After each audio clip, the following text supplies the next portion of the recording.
You go to turn on your computer and monitor, and you're met with this.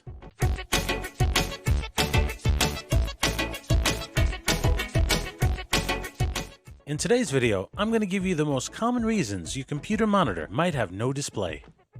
To start things off, some of the tips on today's video do require additional hardware to help diagnose issues.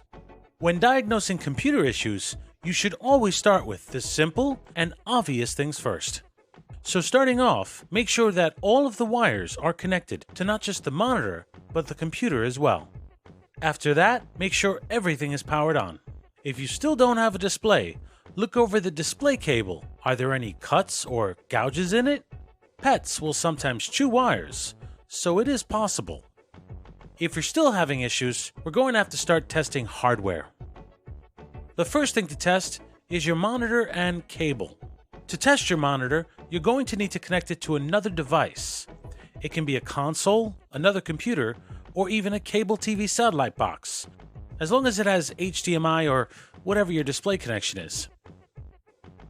If you don't get a picture with your monitor hooked up to another device, then the monitor or monitor cable is likely at fault. Try another cable before replacing your monitor. If you do get a picture using another device, then the fault is likely with your computer. The first thing you should do with the computer is turn it off.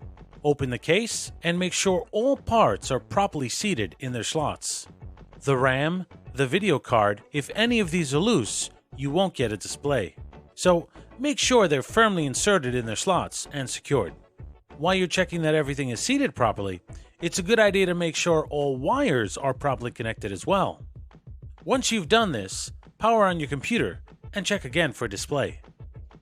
Now, before we start swapping parts in and out of a computer, it's a good idea to reset your motherboard's BIOS back to its factory settings, just in case your issue stems from a BIOS misconfiguration. Some motherboards have a BIOS reset button, while others have a BIOS jumper. Refer to your motherboard's user guide for a diagram and instructions how to reset your BIOS. The user guide can usually be downloaded from the motherboard manufacturer's website. Now, if you've come this far in the video with no display, then you likely have actual hardware issues. If you don't have extra PC components like RAM, a power supply, and possibly an old video card, then I would suggest you bring your computer to a computer repair shop, as they typically have the needed components for testing. If you do have old parts laying around, then you would test your system in the following order. In my experience, the number one reason a computer goes dark is the power supply. My advice would be to swap in a known working power supply and retest your system.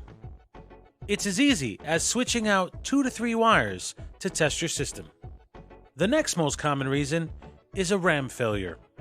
If you have at least 2 sticks of memory, then I would remove one of them and power on your system.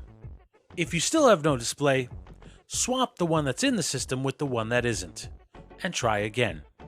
Once you've tested both memory sticks individually and you still don't have a display, then move on to the next step.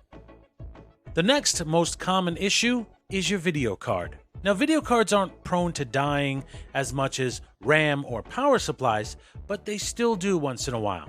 So to test your video card, you're going to need to remove it and install another video card. If you get a display after switching your video card, then your original video card is likely gone bad. However, if you don't get a display, then the only remaining parts in your computer would be the motherboard and processor, both of which are expensive. This might be the time when going to a computer repair shop is best. If you still wish to figure it out alone, then you're going to need a spare, known working CPU that's compatible with your motherboard.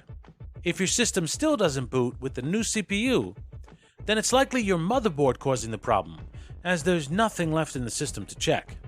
The main thing you want to avoid in doing these types of repairs is throwing money at your machine until you've pretty much built a brand new computer. That is, of course, unless you want a new computer. If so, then by all means, switch everything out. Well, anyway guys, hopefully this video was helpful. And as always, if you like this video and you want more like it, do me a favor. Like, comment, and subscribe. I'm fixitfixitfixit, and I'll see you next time.